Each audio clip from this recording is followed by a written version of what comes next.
This is Ornery Mule Racing YouTube channel, and we're here tonight with Brad Gorski and Kelli Gorski and Crystal Hardy. Is it Hardy? It's Hardy, yep. It's Hardy. I asked her already today. She goes by two names, her Facebook name and My real life name. so I didn't know how you wanted to be introduced. But so you guys came out today from Rockford. How was your drive? Good. Country roads, nowhere to stop for coffee, so a little tired, but Well, we could have made coffee. We'll power through. We'll get some coffee going before you go. It was good. We're glad to be here. Yeah, and you guys just got done doing Bigfoot 200. Yep, about 2 weeks out. Yeah. So. How you feeling? Good. I feel really good.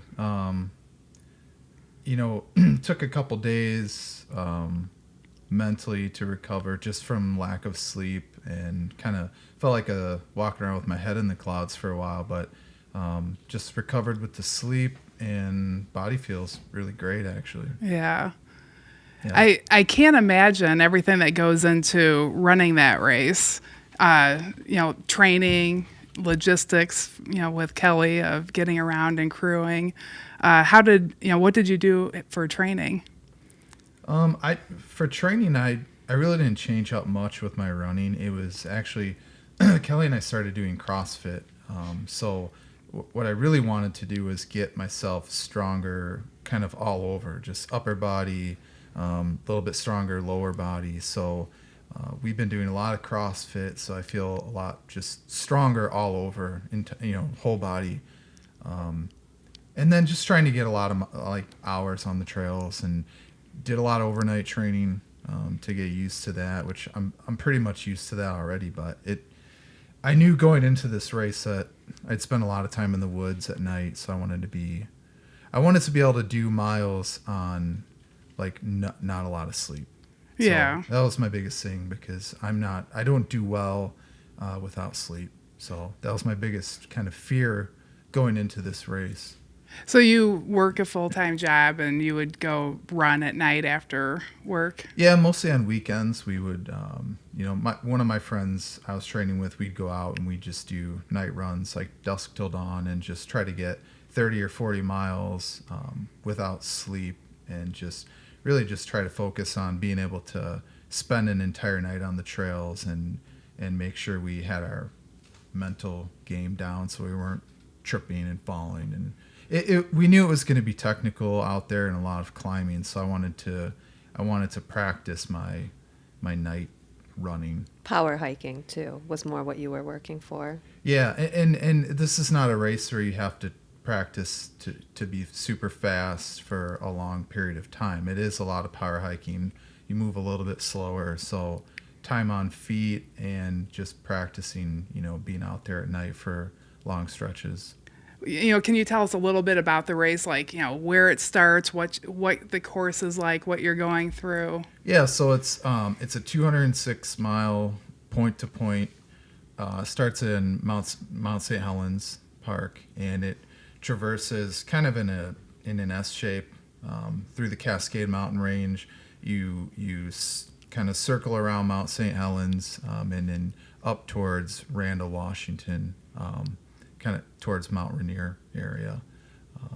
The terrain is pretty varied. A lot of rocky, bouldering sections, a lot of really lush forest sections, a lot of climbing, a lot of mountain peaks. It's pretty varied, the terrain. A lot of runnable sections. But if you're not running, you're climbing. So, okay. You get used to climbing if you're gonna go out there. It's 42,000 of elevation ascent, and then I think it's 41,000 of descent. Wow.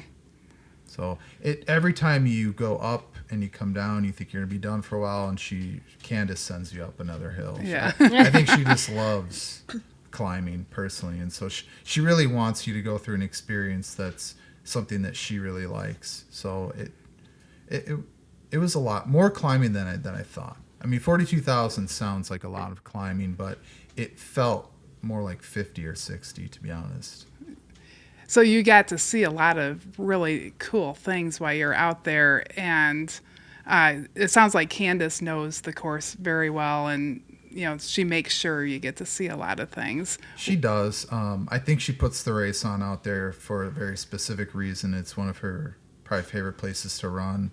And she does a lot of these out and backs that you start to think are kind of pointless. And it's like, why don't you just shorten the race, make it 200? But she really has some spots on the course that she loves, and she wants you to see them. And when you get to that point, you realize why she put you there and what you're there to see.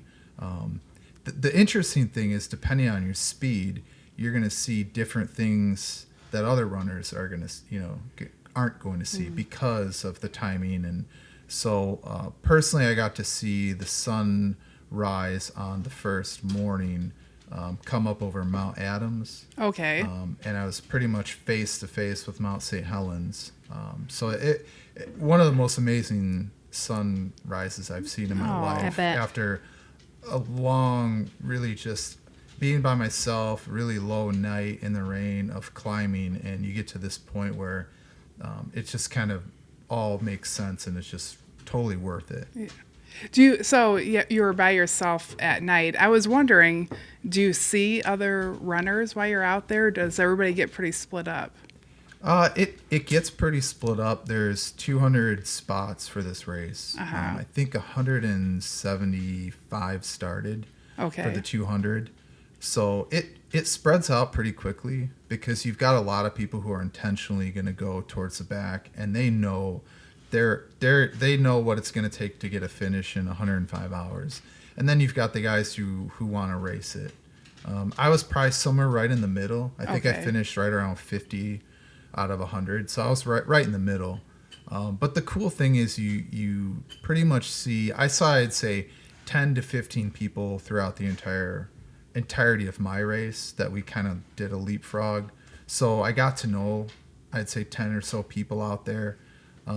But for the most part, you're out there by yourself.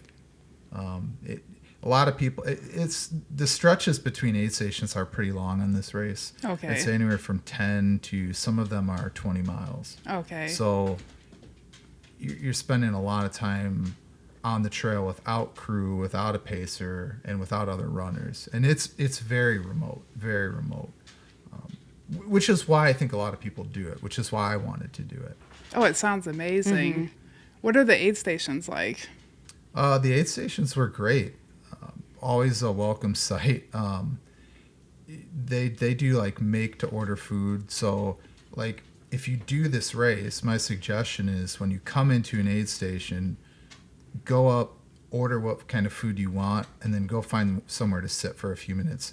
They'll take care of you. They'll bring you your food. It takes a little bit longer than a normal aid station would. I think that that's intentional because they want you to spend a little more time at these aid stations. I was planning 15 to 20 minutes at an aid station. There are 14 total aid stations on the course. So, but they were great. The volunteers were great. And I would say the medical staff, I was most surprised by the medical staff because they were so good, like really good. They specialize in feet, which they tell you up front. They have no problem touching your feet, your dirty feet, bare hands. I took advantage of that. Good. So, but amazing medical staff, and they had 2 or 3 really qualified people at every aid station. And they would tell you if you needed some sleep, or they really looked out for you. Oh, that's fantastic. Yeah, but I had no complaints about the aid stations. And so, Kelly, you made it to a lot of these aid stations. Tell us a little bit about your experiences that. A few of them were closed up until like a couple days before the race because of the roads are hazardous and there's washouts, which I'm not a fan of mountains. So driving through these were really scary. Some of them were really easy to get to, but they took forever. It was like a 7-mile stretch, and it took us 2 hours to drive. It was so long going up and winding through the mountains. Some of them, I did not think we were supposed to be going through the road. I thought the road was closed. And they're like, no, you can drive over that. The road's like washed away at one point. Yeah. And I felt like we run on better trails than what some of these roads looked like. It was really scary. But once you got up to the aid station, then it was really nice. They had propane heaters, they had cots and blankets, and most of them had some sort of bathroom type thing. Yeah, they were nice aid stations. The drives, we were saying some of them were sketchy. That was like the word of the whole weekend. Yeah. Like, it's a little sketchy. So definitely you need, was it high clearance vehicle, 4x4. Some of them they say if you have a regular car or an RV that you just don't even bother going to them. And I guess certain years she closes some of the aid stations to the crew because they're just too hard to get to. Yeah. Yeah. I wonder how their volunteers get out there. Do they Yeah. hike everything in? Maybe they hike or ATVs or something because Yeah. it's like there's campgrounds all over. Uh-huh. So I guess some of the people were just bringing RVs and then they'd camp at the campground and then they'd rent like a nice car that can get through to some of the little areas. Yeah. So yeah, I wouldn't have done it on my own. If I didn't have the other crew member Tom, there was no way. Those roads were scary, Yeah, slow and scary. Tom sounds like he was a great help. We wish he could have been here tonight and tell about his experience as well. He was, and I don't. The race can be done without a crew, but I personally would not recommend it. I couldn't have done it without Kelly and Tom. It was a total team effort and finish. Like the three of us together got this race done. I just happened to be out on the trail and got to see everything cool. But these guys drove over 1,000 miles for me to run 200 miles. That's so, crazy. That was just during the race. Yeah, that was just during, Yeah. to get to Yeah. and from the aid stations. And this was, we had an Airbnb. They maybe went to that twice. So they spent 4 days in the car crewing me and maybe got to sleep in a bed once or twice. So That's scary too, being on those mountains and then you're tired. And Yeah. Yeah. There was one day she said not to use your GPS or Waze, and we were trying to get back to the B&B because somehow his crew bag got pulled out of the car and we needed to go get it. So it was 11:30 at night. It was raining. Tom had just gotten off pacing. And I'm like, oh, I think it's this way. And Waze had been working for the most part. And so we started down this road and it just went so scary, so quick. Even Tom, the car was like sliding in the mud and it's kind of on an angle and there's huge roots. And we kept saying, if we just go a little further maybe, and it'll get better. And just kept getting worse and worse. At one point, I'm like, I have to get out of this car because I'm scared we're going to roll the car. Yeah. Get out. We took our headlamps to see if the road looked any better around the corner, and it just got worse. So we turned the car around somehow and came up, and then we're like, we'll just sleep in this car tonight and started getting Wow. daylight. Yeah, it was really scary doing that. So So you just slept in the car that night, but you still need to go get all of his stuff. yeah, the crew bag got pulled out of the car and left at the Airbnb. And our plan was to kind of get back to the Airbnb and sleep when we could. But it was just, we realized how long it took to get to some of these aid stations because you're driving up mountain roads and it's so much slower going. And then there was a couple times we were trying to crew a second runner, and that just wasn't going to work, trying to have one car because they split up. Their plan was to stay together, but once they split, they were like an hour and a half behind each other, and it just wasn't working. Anyways, we went to the Airbnb once or twice, but we slept at the aid stations. We ate aid station food. We used all the food that was in the car, and we'd get down to the gas station kind of as you come out of the mountain range. We get fresh coffee and fill up with gas and then get back up in the mountains. Yeah. If they're mountains. And so how many did you meet other crew people? Was there a lot of people that had crew? You kind of start recognizing the crew vehicles, and then you see their runners, and I guess he was kind of running with those runners. And we knew if we were heading in the right direction because you'd see that same van and the same other cars. There was never too many cars where there was nowhere to park. There was maybe 10, 12 cars at each time at the aid stations. So there Yeah, was always room. 175 people starting at over 200 miles. I imagine it splits up nicely. Yeah. Yeah. There was one where there was not much room to park and not much room to turn around, but we just kind of waited, and then somebody left and we went and took their spot, and that was kind of how it was going the whole weekend. Like, you wait if there's nowhere to sit and put your car, because we wanted it to make it easy so he could climb into the back of the car also, and the less room that he had to walk to get to the car from the trail was the best. But most of the aid stations we parked here, and we had to walk about a half a mile up to Okay. where he would be coming in. And then you would walk a half mile to take a nap. Yeah, climb in the back of Wherever the car. they were, I was going to get there Yeah. to my warm sleeping bag and pajamas. Because you could have actually slept at the aid station if you wanted. Some of but them. Some of the aid stations are dedicated sleep stations, but I knew going into it, I had read that the sleep stations were hard to sleep in because they were just really loud and people were rustling and getting clothes out. So I knew that having them with the car and a sleeping bag would be probably my best chance to get any sleep. And sleep is, for me, it was going to be a vital part of this race to keep my head screwed on straight and to be able to keep moving. So having that crew and being able to get some sound sleep, even an hour, was just awesome. And they tell you, you think about it, they say about an hour of sleep will get you, they call it a hard reset, where your brain shuts down just long enough to where it's not seeing things on the trail. Yeah. And not understanding that there's a huge cliff to your left. And Yeah. it can be dangerous out there if you're by yourself and you're underslept, because especially at night, some of these, she's putting on these cliffs that you don't see it at night, but during the day, if you look to your left or right, there's 3,000 foot drop off. Oh my Oh my gosh. gosh. I can't imagine. Which sometimes at night it's better to not Yeah. see that. but Yeah. Yeah.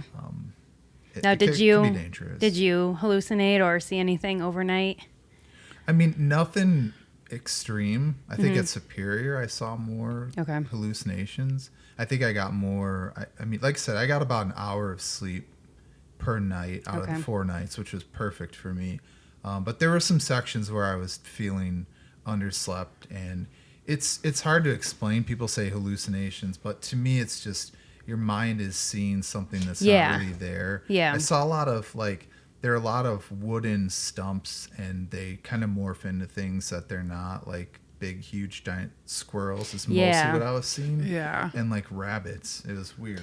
He told me I'm hallucinating. I'm seeing squirrels. I'm like, no, there's squirrels out here too. There weren't, though. There weren't. There were squirrels, but not huge, giant tree trunk squirrels. The funny thing is, I didn't see a whole lot of wildlife. Yeah. out Yeah, I was there. just gonna ask. Yeah. No bears, no. No bears. Thankfully. There were some elk, but mostly frogs and squirrels. Was there any warning about what to do if you saw a bear? Or... No, not really. The thing about Candace, and she says this in the manual, is that it's a graduate level race, which race directors, I feel like when they say that, they expect a lot out of their runners. They expect them to come in prepared, so she doesn't have to kind of hold your hand. And that's definitely not me. I'm not a graduate level runner, but she let me into the race, so I was going to go do it regardless. I wasn't too afraid of bears. I mean, I was more afraid of the thunderstorm, to be honest Yeah. with you. That was kind of scary because I had nothing to do but just power through it and keep moving. It was pretty intense. Where was that at in the race? That was a section. It was a pretty wide open section. It was like mile 39 to between 39 and 46. So it was about an 8-mile stretch where I'd come out of an aid station where my crew wasn't able to get to, but I knew going into the next aid station, which was Norway Pass, I was going to see my crew. I was going to get to sleep for a little while. So it helped to power through that, knowing I was going to be able to get dry clothes, get some sleep. I tried the best I could to time out when I would sleep and when I would change clothes, because if you look at the elevation chart, you can see at different points where you're going to have a long day ahead of you with climbing. And I knew after Norway Pass, I was going to have, I think it's an 18-mile stretch of like roughly 6,000 feet of gain. So I knew I'd be climbing all day. So I wanted to get some sleep. Yeah. I wanted to be dry. I wanted to have fresh socks. That knowing that I was going to that and going to get to that got me through that night. But it was pretty intense. Yeah. I mean, the rain came quick, and I've never seen trails get flooded out so quickly. Like, it went from dry to there was like rushing like rivers coming down the Wow. trails. I still don't understand how that happened, but it was pretty intense. Yeah, we were hearing that there were washouts on the trails, and we're thinking, oh my gosh, we just sent him out. It's like 2 a.m. We just sent him out into the dark after limited sleep, and now we're finding out there's washouts, and there's no reception. Yeah. So there's no contact with the runner until you actually see them physically. But he said he never really saw that where we were hearing about it. Okay. The runner still kept going, so. Yeah. Yeah, I think a lot of times for the crew is the people most worried. Yeah. The runner's Yeah. like They just taking keep care of going. themselves. And Well, I worried about them. I did. I really did, because she is really afraid. Well, not afraid, but she's not a big fan of the mountains. Heights. And my friend Tom, he can handle that type of stuff, but I worried about them getting lost and freaking out and being nervous about getting to aid stations, because you don't want your crew rushing and doing something to put themselves in a bad situation. yeah. So I was going into this race feeling mentally prepared to go through aid stations without them, Okay. but knowing that if they were going to be there, it was an added bonus. And it was just crew to me is kind of a luxury, because I feel like you should put yourself in these situations and be able to get yourself through them. But having these guys there, I wouldn't have finished the race without them. Oh, that's really nice. I mean that from the bottom of my heart. I would not have. yeah. So, He was so concerned about us. We'd be like worried about him as he's coming into the aid stations. What do you need? What can we do? How are you feeling? He's like, how are you guys? I'm good. I'm good. How are you guys? We're like, we're fine. Don't worry about us. We Yeah. kept telling him, stop worrying about us. It We'll was- manage. honest, from the bottom of my heart, it was a team effort. And Yeah. that's what I really loved about it. Yeah. I love that I got to be on the trail, but I also loved knowing that they were there. And part of me being able to finish something like this is having the determination, and I need some sort of motivation. And knowing like that they wanted me to finish badly, and they were out there doing everything they could to help me, kept me going and saying, okay, I just get out of this aid station. I got 18 miles. It might suck, but I'll get there. I'll get to Yeah. them. And then they were going to be there, and that'd get me to through the next one. Yeah. And people talk about that in 100-mile races and a lot of races, that it's aid station to aid station. But this one is, I feel, magnified, because you talk 20 miles between aid stations. That for some people, that's a really good stretch. For me, it's definitely a good stretch. Yeah. So yeah. just getting through that section, and then if you could find a way to muster up something to get out and move to the next section, you'll find something on that section that gets you through and gets you to your crew. So everything is unexpected out there. I feel like you can't really plan too much. And Tom made a good point before we went out there, is we'll have a plan, but the biggest thing is we have to adapt to changing that plan. Yeah. And we had to change it from the very beginning. So Yeah. I was constantly adapting to doing something differently, or dealing with something unexpected. Yeah, I'm imagining you're talking about changing clothes, getting dry socks on. You guys flew out there, I'm guessing. I can't imagine, how big was your bag that you needed to That was put the on? hard part. Was Yeah. a lot of races we just bring, we might need this. We'll just bring it. But for this race, we didn't have the luxury of just saying, just bring it just in case. Yeah. He had to really narrow down what exactly was big necessity. Yeah, 1,000 so pairs of socks. it was rain pants and orange slices. And dry socks. And our suitcases were limited to 50 pounds, and I didn't plan it, but when I got to the airport, I put on the scale, and it was 50.0. Oh my Oh gosh. my gosh. No joke. But And then coming back, it was like 55 pounds. And so I started digging through to see what I could pull out. I pulled out 2 bags of orange slices. It got it down to 47. Oh my gosh. So How many bags of orange slices did you eat during the race? eat probably 2 or 3 bags. I Wow. mean, the funny thing is, what I try to do is I try to just get as many calories as I can in me. Whatever that was, whatever I had to eat, I was going to eat, because I didn't want to bonk, especially early. You're talking 4.5 days. So you better have calories. You better be prepared to go. The more you have in you, the better. So at times my stomach was a little not happy with me, but I knew that would even out eventually, and I would burn that off. So, I mean, I ate everything from pizza to veggie burgers to quesadillas, Curry. pancakes with Nutella, curry with mashed potatoes. Wow, Yeah. curry. We would stop at the gas stations to get our coffee and get back up to the aid station area. And I'm like, just all the things that I know he really likes that we try to stay away from on a normal basis. I'm like, Yeah. we'll just grab whatever they got here, all this junk food. I'm like, I don't know if he'll eat it, but maybe afterwards he'll eat it. I would bring it to him and his eyes would just light up, and he ate everything I brought. Giant cinnamon rolls, pecan Nice. pies, protein bars, chocolate milk, coffees, just like whatever he could get. Yeah. Big part of that race is to just get your calories, and whatever will make your stomach happy. Just make sure you're eating.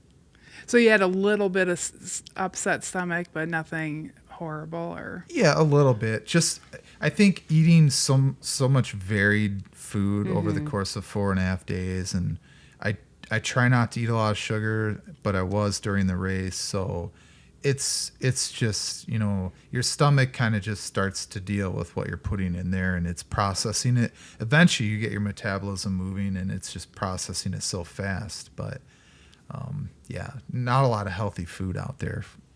well, you got to get high calorie food because you need all that. So Yeah, but they're exceptionally friendly to vegans and vegetarians. Candace is very good about that. So if you're thinking about going out there and you're on a vegan or vegetarian diet, that's not going to be an issue. and you guys both eat vegetarian, Yeah, so that's good. And they had like menu boards at the aid stations of what they had cooking, and like a clock and everything. So you could the runners could come in, see what was up there, and just order off the menu board. It was Oh, that's pretty nice. intense. Oh, that's yeah, really the aid cool. stations. How many volunteers were at each aid station?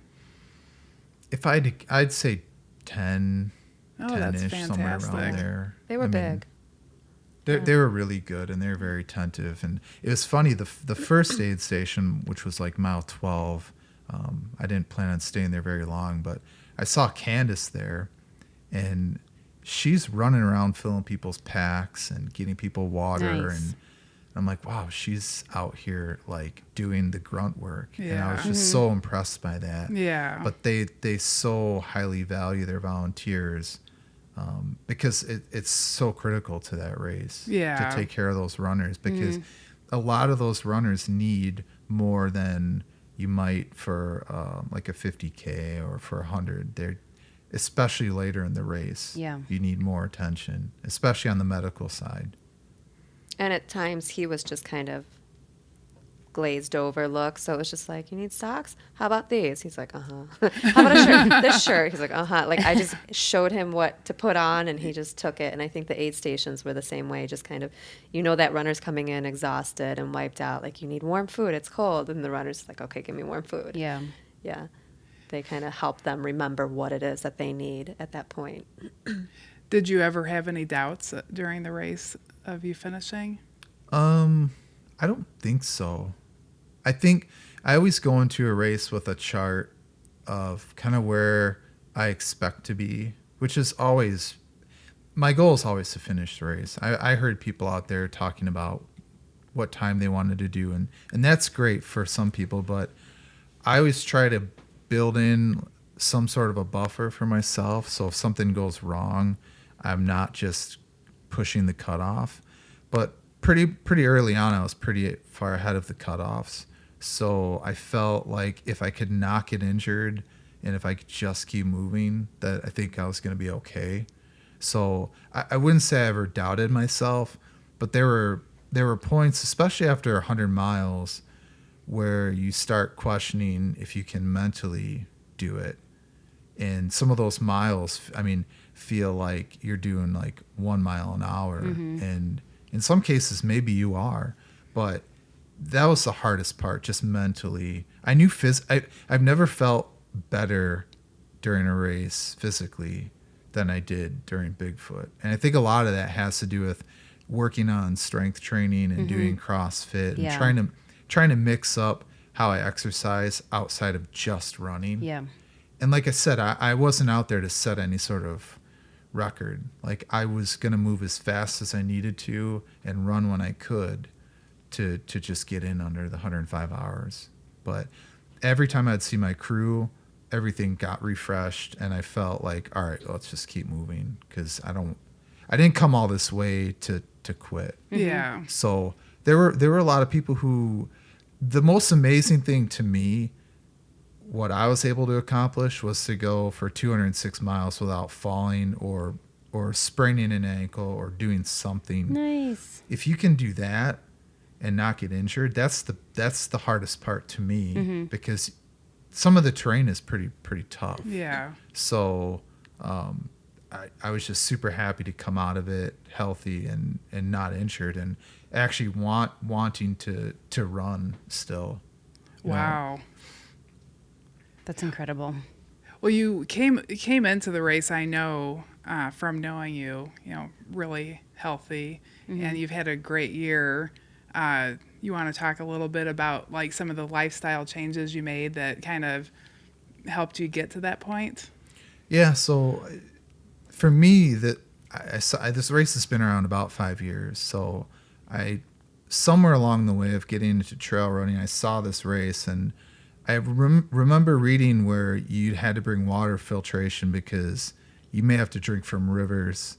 And just that sentence alone, or that part of the race, hooked me. And I was like, I want to go do something like that. Yeah. Because it sounds really stupid. And that's what I think like. It sounds really fun for us. That's what I like to do. So, but I wanted to be prepared for it. And I always thought, well, it'd be cool to go do that like for my 40th birthday. And then I started thinking, you're not always guaranteed that time. So I just said, you know what, I'm just going to throw myself at it this year. It's probably something bigger than I should be going after, but that's kind of how I approach ultra running. Is it your 40th birthday or? No, Next so year. I'm 39. Okay, I'm 39 okay. this year, so it would have been next year. So Okay. I jumped the gun on it, but You couldn't wait. That's Yeah. okay. Early I- present. Yeah. well, we flipped our car earlier this year, so we've had some moments that I would just say I'm questioning a lot of things in life. So Yes. I just wanted to throw myself at it and see what I could do. But so I knew going into that I wanted to get healthy. So we kind of put drinking aside, which has been a huge change for us personally. Both of us have. And then just trying to get healthy and eat properly. And I wanted to be fair to the race, and I didn't want to go out there undertrained or, underprepared.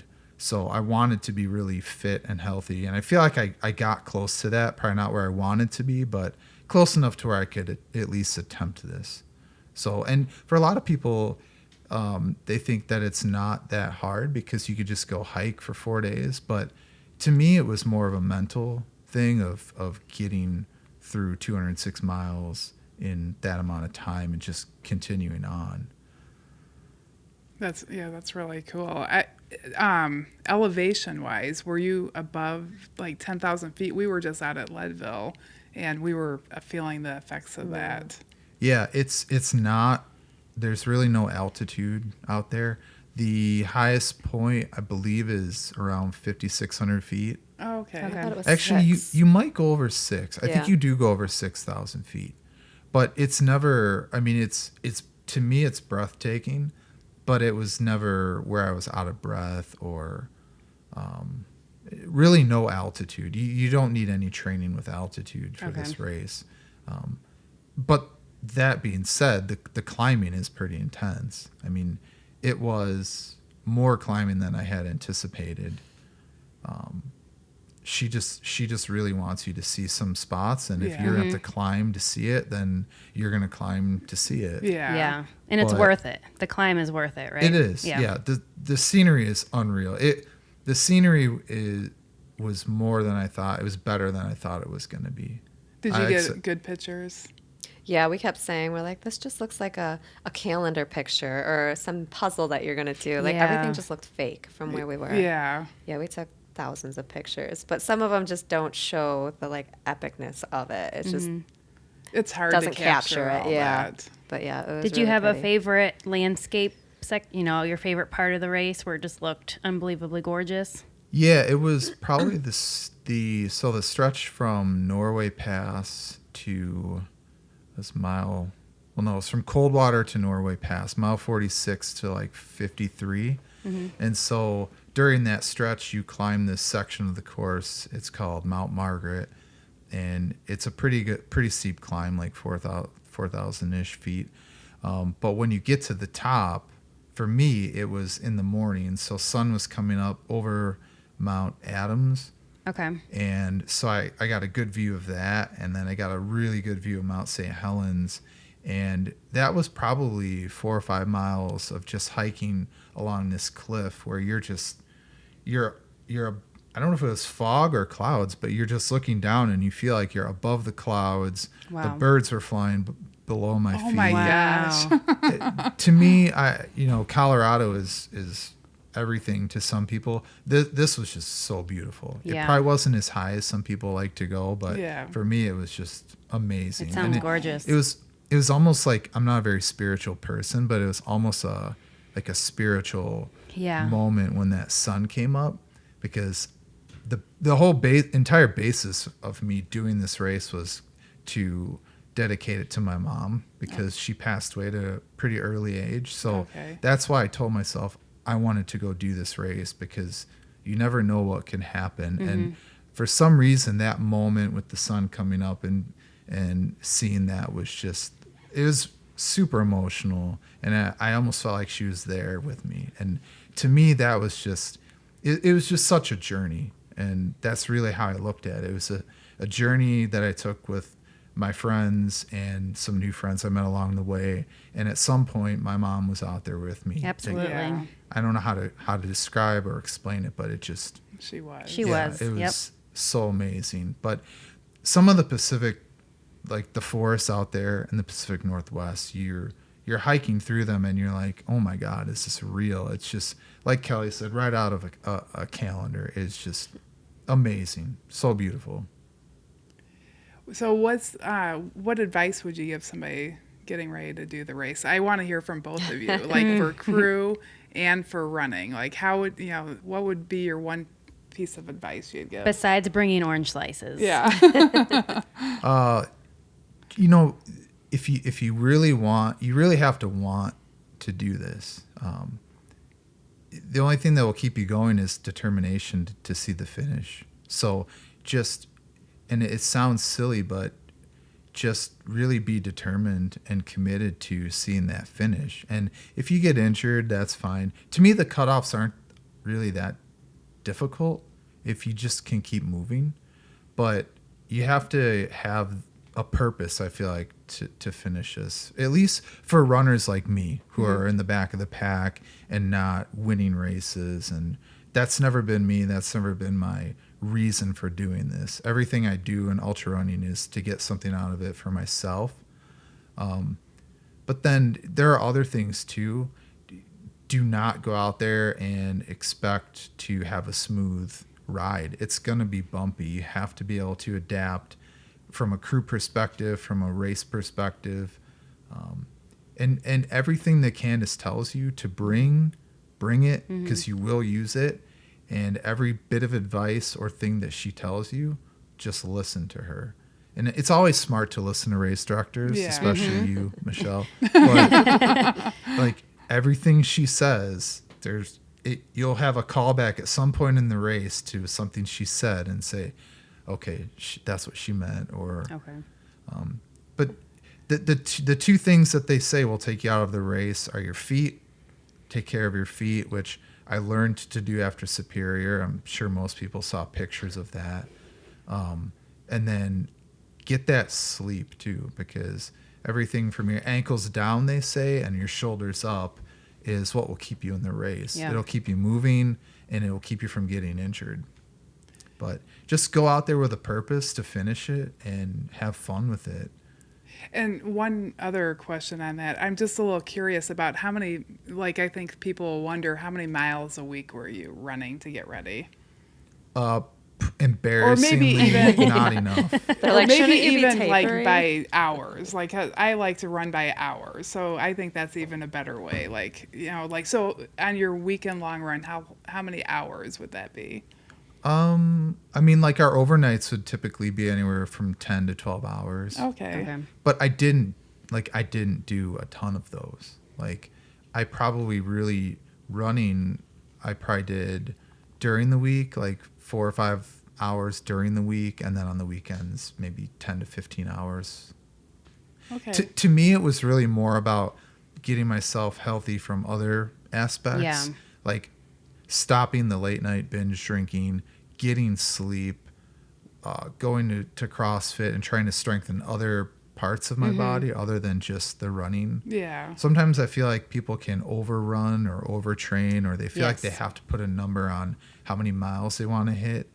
Just be healthy. Like eat a healthy diet, strengthen other things with your body. Because I think it was mile 112 was when I got my poles out. And I'm not a runner who likes to use trekking poles. I rarely use them. Yeah. So when I got those out, my race totally flipped. Like it changed. Like I was moving so much quicker, and not fast, like running fast, but I was just able to move a lot quicker. And so the upper body strength that I've been working on helped Yeah. significantly with using those poles, and it took a lot of the pressure off my legs. So to me, that was a big deal on having that training. Yeah. But you don't want to burn yourself out. I mean, a lot of people I think burn themselves out running and training for races like this. And to me, this wasn't really a race. It's more of an adventure. It's more of just going on a journey and seeing where you can go with it. And how long it takes you to get there, to me, was never... It never mattered to me as long as I could get there within the 105 hours. Yeah.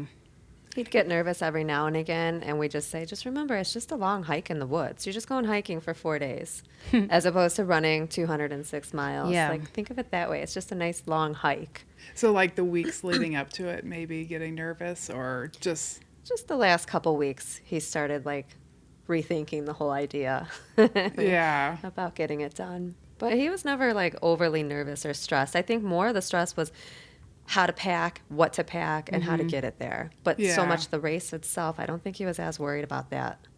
Maybe you No. should have been, but a little. The planning and the packing, Yeah. especially when you're traveling that far to go run a race, that had me pretty frazzled more than actually thinking about the race. Like I wanted to make sure I had the right clothes for the right time when I wanted them. Make sure you bring warm clothes because it gets cold in the mountains. It gets cold out there. Especially when it rained. And if Constantly wet. bring whatever you need to stay dry when you're out there too. That was a huge factor in my race, having good rain gear, because if you get cold, you get hypothermic, that will take you out of that race very quickly. And you don't want something like that to ruin all the time and effort you put into getting there. Yeah. So- How many changes of clothes did you have? I pretty much would change clothes. I like to change clothes in the morning, have something fresh on, and then at night I would put something warm on. So I'd have like a day outfit and then a night outfit, something to keep me warm. And towards the end of the race, a lot of stuff just got recycled and just kept reusing. They like you to carry a rain jacket at all times with a hood. Yeah. I carried rain pants too because I never knew when the rain would come. So I definitely overpacked clothing wise, but that's okay. Yeah. Not a I'd whole rather lot. have more than I need. Yeah. Socks. I think you only had a couple pairs of socks left. And I don't think you had any extra buffs by the end. Like, there wasn't a whole lot of clothes that weren't used. Yeah, so you didn't really overpack. Yeah, If I don't think you there- overpacked too much. Maybe a couple extra shirts. But Were you drying stuff out in the car and stuff? yeah, well, at one point we didn't have his bag. And so I was trying to air stuff out and like some Axe body spray on the shorts. And I'm like, oh, I'll let it air out, hang it out the window while I sleep tonight. at the aid station. I didn't realize it was going to rain, so it rained on the shorts. Oh, no. So then I went over by the fire, and I'm trying to like use the marshmallow stick to like dry the shorts over the fire.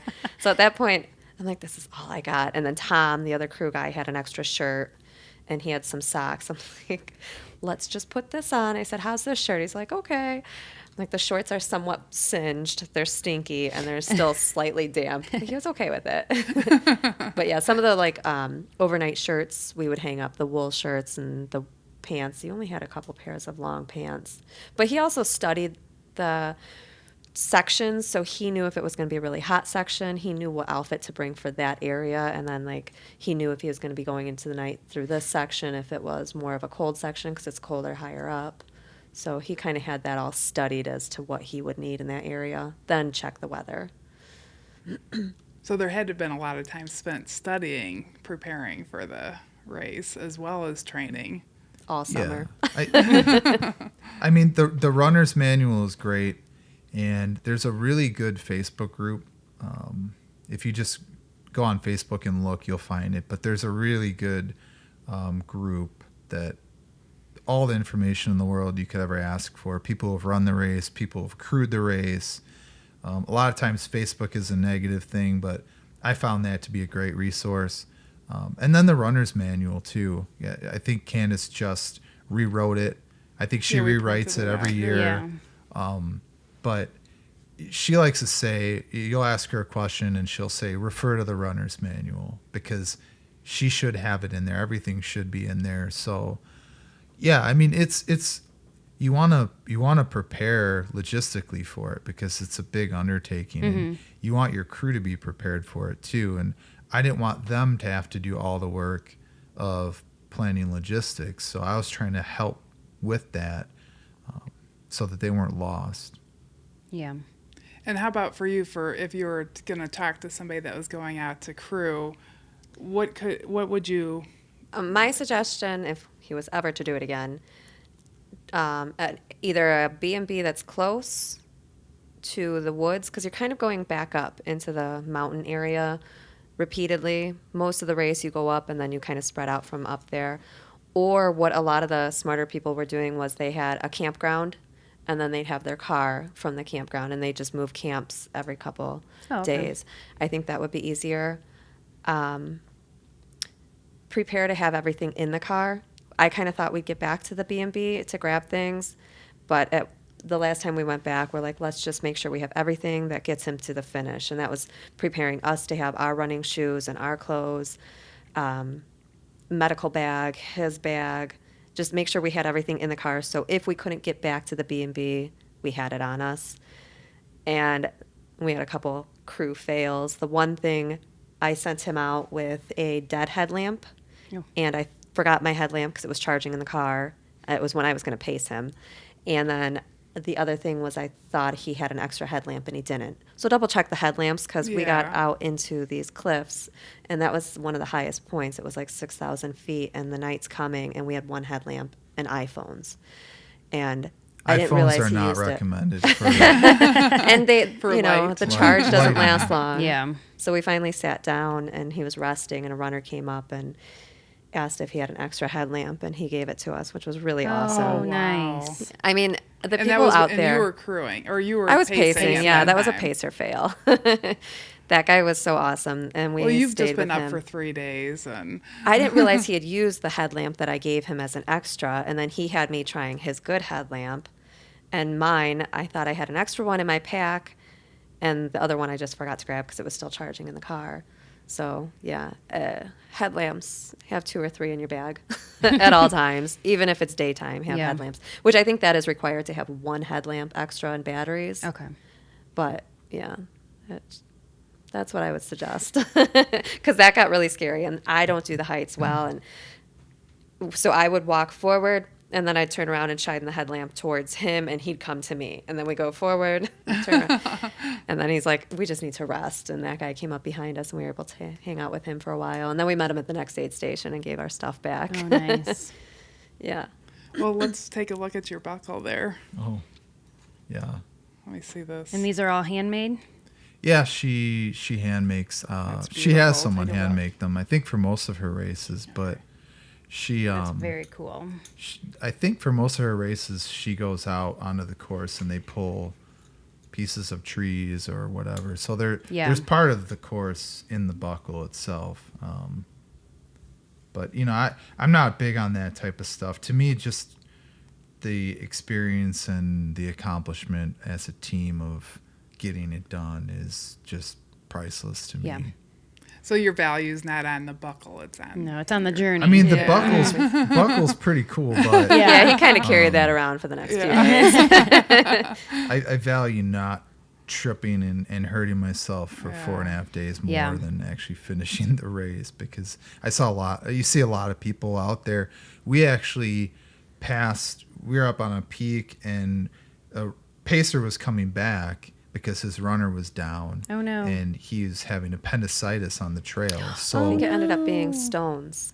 it was something to do with his kidneys Oh, or okay. appendix. But so we ended up running past him, and this is probably a 15-mile stretch. He's right in the middle of it. So you're out in the middle of nowhere. One thing she stresses is runner safety and taking care of your fellow runners is more important than finishing a race. Yeah. And it's totally true. So we stuck with this guy for a little while, but eventually they had to bring in a helicopter and airlift him out of there, which was pretty intense. Yeah, Wow. wow. So I'm just super grateful to have made it through that without tripping or breaking something, because I typically do. So Well, we're very impressed by you, and Sounds like you had an amazing journey. it was an amazing journey. It was something that I wanted to do, and it was something I didn't think I could do. So I'm always trying to go beyond what I think my limitations are. Yes. Only to prove something to myself. I just wanted to finish it and go on this journey. And I was lucky enough to have good crew to go take this journey with me, because it wouldn't have been the same experience had I gone by myself. Mm-hmm. I mean, it would have been way harder, but I feel like they got something out of it. I feel like they enjoyed it. I think It was a journey for us, too. Mm-hmm. I always feel like there's value in crewing and pacing, and I actually prefer doing that to help runners. So I think they definitely got something out of it too as a team. So would you do this race? Physically, I don't think I could. I would You love to could. try You could. something like that. But I just did the last 30 miles with him. That's and good. that my heart was racing climbing up. We went to one of the peaks where we could see where he started and got to the top of that, and my knees were shaking. But I'm like, wait a minute, I want to see all this. And then it was pretty much downhill from there. But it was scary. It was pretty awesome to be out there and see the trails. So maybe someday. Maybe the 100. it doesn't ever get worse. It just lasts a lot longer. Yeah. So your heart's racing the whole time. Your feet start to go numb around a mile 150, but you just think about it's just temporary pain, that you just deal with it. As long as you're not making anything worse, injuring yourself worse, it's just pain that you can recover from once you're done, then it's okay to keep going, I think.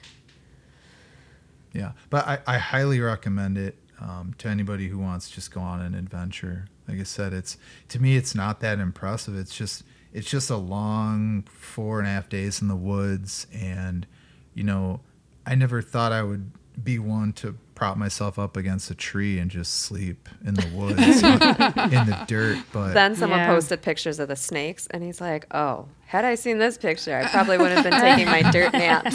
yeah, I'm You didn't glad I think there was saw snakes? that after the race, because I would never have slept, and that might have been a good thing. Yeah. So you're not afraid of bears and you're not afraid of heights, but the You're afraid snakes. of snakes. The snakes will spiders. kill you.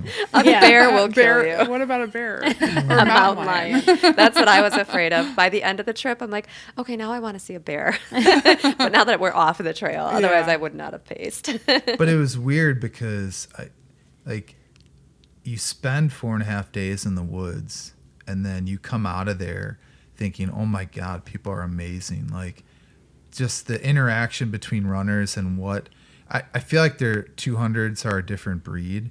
It's not that they're a better athlete or a better runner, but I feel like they have more of an appreciation for just being in the woods. Yeah. And it's not like, let's see how fast we can go and see how competitive we can be. Someone said, well, you know, being competitive in 200s isn't about your time. It's about finishing. Yeah. And so, you know, I never want to be competitive with anyone but myself. And so that's why I just fell like immediately in love with the 200-mile runners. And it's like, okay, now I see why people go do the Triple Crown. Yeah. Like, I'm kind of obsessed now.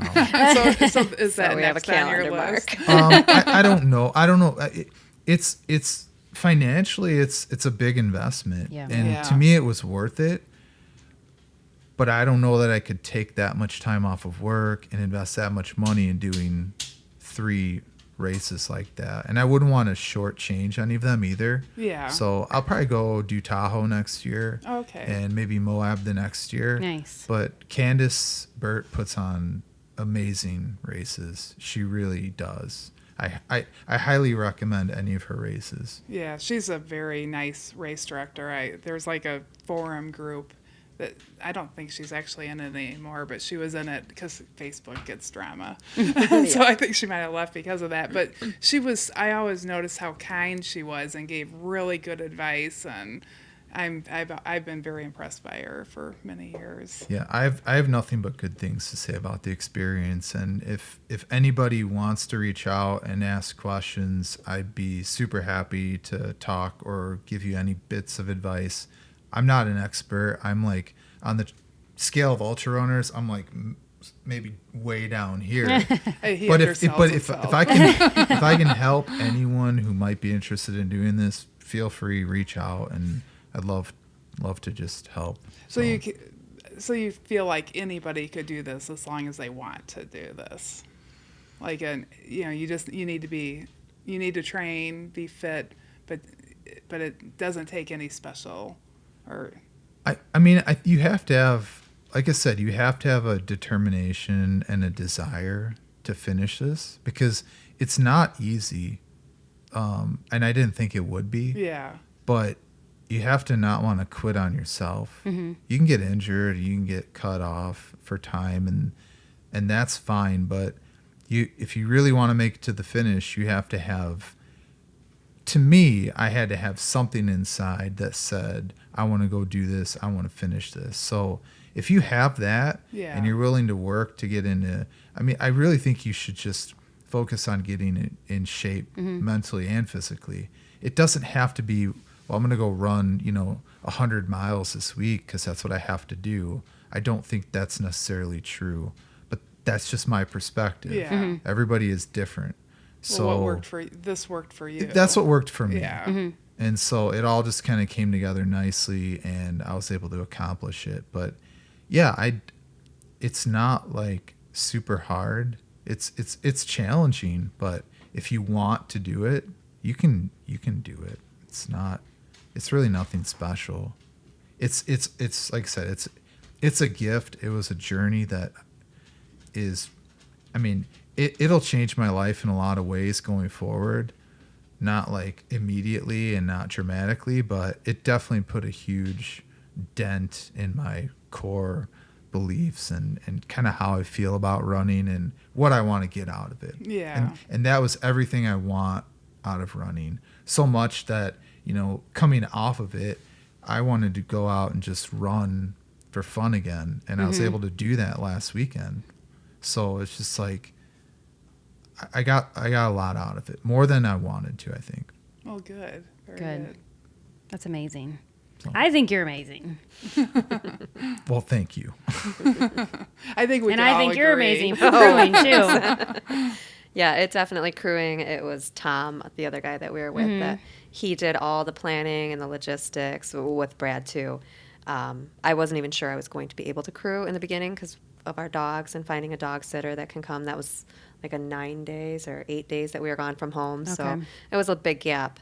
And if it weren't for Tom, there's no way I could have done this crewing on my own. So definitely, he was a Kudos huge to part. Tom. Yeah. Yay, Tom. Tom Samuel, God bless him. Oh, I Yeah. wish that He Tom was could be here. We'll get amazing. him here another time. He's a Well, great guy. and funny enough, I thought she would swear me off of running 200s her and Tom want to go to Tahoe next year. So We were already planning Yay. how we would start off the Tahoe for next year. Like, okay, so next year we'll have this in the car, and we'll make sure we do this. That one I think will be a little easier though. It's just a big circle. Oh, yeah, yeah. I've run a little bit on the Tahoe Trail. It's Yeah. really- it's unbelievably gorgeous, just like what you probably are. I haven't seen another everything that you saw, landscape. so Candace knows how to find a nice course. she does, and I think she's signed up to do a fourth now Oh, up wow. in Orcas Island. So Oh, okay. We should try to look into that too. yeah, Yeah. Why not, right? These are our vacations these days. Yeah. He runs, I go on vacation. Runcation. Well, that's good. Well, thank you guys. Is there Yes, anything thank else you that so you want much. to talk about on that? no, or- I just thank you for having Yeah. us, and I probably wouldn't do something like this for anyone but you, because this race was about our team, and it was just, I'm just happy to have had the opportunity to go do it. Honestly, it's like I said, it's a journey, and I loved every second of it. So I can't say enough good things about it. I would highly recommend it. And if anyone has any questions, I'd be happy to let you pick my brain. I'm, like I said, whatever I can do to help. That's it. Yeah, I think somebody's gonna watch this. Someone's and gonna wanna want to do pick it. your brain. Or lunch go with some do it. pizza It might or be crew. me. Go do it. Screw Okay. Go do And I'll it. talk to you about crew. you. Okay, That's all I that can sounds good. We had a say plan. It's all it's okay. worth the investment and time. Yeah. It was amazing. It was amazing on my end. I can't imagine him. So, pretty cool year. Well, really good. Well, thank you guys. Thank Thank you. you.